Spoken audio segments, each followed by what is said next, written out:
नमस्ते मित्रों, आज हम जानेंगे वैश्विक स्तर पर हिंदुओं के विरुद्ध माहौल बनाने की कोशिश। कनाडा में हिंदुओं के खिलाफ हेट क्राइम की एक घटना 11 सितंबर को हुई, जिसमें एक हिंदू परिवार को हिंसा का सामना करना पड़ा। मिसिसागा के बराबर रोड में एक पार्क में हिंदू आस्था से जुड़ी एक सामाजिक कार्यक्रम में आयोजन के दौरान दो युवकों ने परिवार के साथ मारपीट और पत्थरबाजी की।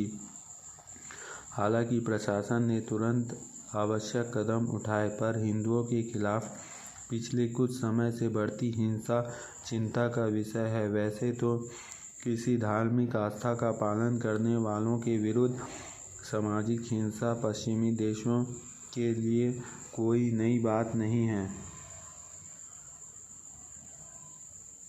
पर हाल के महीने में हिंदुओं के खिलाफ ऐसी घटनाएं बढ़ी है। कुछ घटनाएं ऊपर से देखने में सामान्य अपराध भले ही लगे, पर उनकी विवेचना की जाए तो वे सामान्य अपराध से आगे की बात लगती है।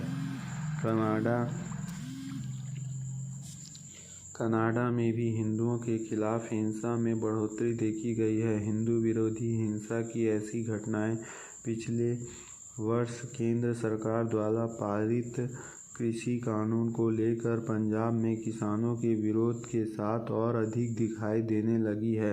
हाल के महीनों में हिंदुओं के विरुद्ध योजनाबद्ध तरीके से केवल दुष्प्रचार ही नहीं किया जा रहा है, बल्कि तमाम आयोजनों में हिंदुओं पर शारीरिक हमले भी देखे गए हैं। ऐसी कुछ घटनाओं में खालिस्तान समर्थकों का भी हाथ देखा गया। हिंदुओं के विरुद्ध माहौल बनाने में इन्होंने प्रमुख भूमिका निभाई है। ऐसा नहीं कि यह भूमिका केवल जमीन पर दिखाई दी है। हिंदुओं के प्रति खालिस्तान समर्थकों का अपमानजनक व्यवहार सोशल मीडिया पर खालिस्तानी डिस्कोर्स का एक प्रमुख अंग रहा है। भारत से बाहर रहने वाले खालिस्तान समर्थक अभियान चलाकर प्रवासी हिंदुओं को जगह जगह विरोध करते रहे हैं और उनके विरुद्ध हिंसा को भड़काने की कोशिश करते भी दिखाई दिए हैं। यही कारण है कि बढ़ती हिंसा को लेकर हिंदुओं की कुछ संस्थाओं ने न केवल विरोध किया, बल्कि सरकार को ज्ञापन भी दिया। कुछ खालिस्तान समर्थक अपने मोदी विरोधी में इतने अंधे हो गए हैं कि उन्हें हर हिंदू मोदी का समर्थक लगता है। कनाडा के परिप्रेक्ष्य में देखें तो पाएंगे कि वहाँ की संसद में भी परोक्ष और अपरोक्ष रूप से ऐसे लोगों की मौजूदगी है।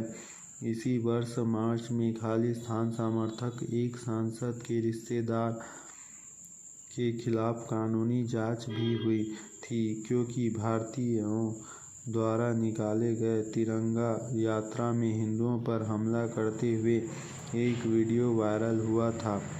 हिंदुओं के विरुद्ध बढ़ते हेट क्राइम के खालिस्तान समर्थकों के अलावा और भी लोगों का हाथ है।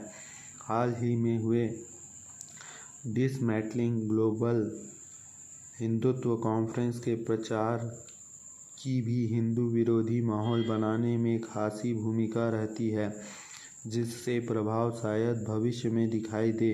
यह अनुमान लगाया जा सकता है कि आने वाले समय में इस कॉन्फ्रेंस से निकलने वाले स्वरों का हिंदुओं के विरुद्ध बन रहे माहौल को भड़काने में भूमिका रहेगी।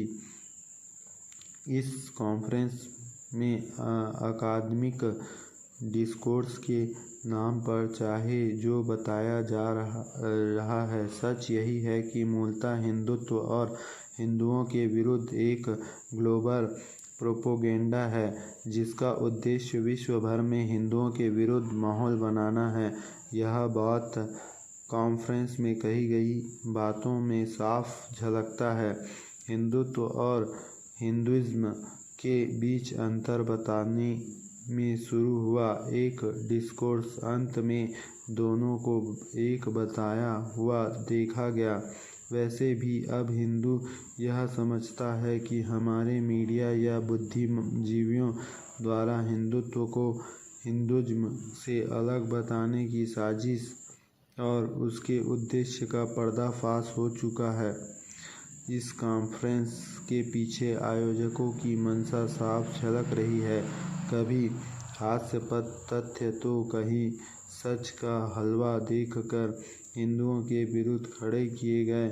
इस तथाकथित एकेडमिक डिस्कोर्स में जिन्हें विद्वान बनाकर पेश किया गया उनके बारे में भी पूरी दुनिया को पता है। ऑड्री टॉस्की हो या कविता कृष्णन, हिंदुत्व के इन विरोधियों के विचार, इनकी राजनीति और इनके प्रोपेगेंडा और उनके उद्देश्य जब हिंदुओं में छिपे नहीं हैं, हाँ, उन्हें हिंदुओं के बीच और व्यापक स्तर पर फैलाने की आवश्यकता हमेशा रहेगी।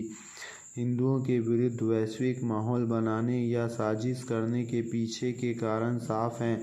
कॉन्फ्रेंस के लिए 11 सितंबर का चुना जाना भी केवल संयोग नहीं है। यह उस सोच के तहत किया गया प्रयास है जिसमें कुछ हिंदू विरोधी लोग और संस्थाएं मिलकर उन तथ्यों पर चूना-पोत देना चाहते हैं जिसके लिए 11 सितंबर का दिन अमेरिका में याद किया जाता है। हिंदुत्व को वैश्विक खतरा बनाने के पीछे सोच यह है कि इस्लामिक आतंकवादी से जूझ रही दुनिया को एक बनावटी डिस्कोर्स थमाकर उसे किसी और रास्ते पर लगा दिया जाए ताकि पहले से चल रही तमाम भ्रांतियों की रक्षा की जा सके। इस सोच और प्रोपेगेंडा में उपजी स्थिति से निपटने के लिए हिंदुओं की सतर्कता आज की ही नहीं भविष्य की भी आवश्यकता है। तो जिस प्रकार हिंदुओं पर विरोध किया जा रहा है, इस प्रकार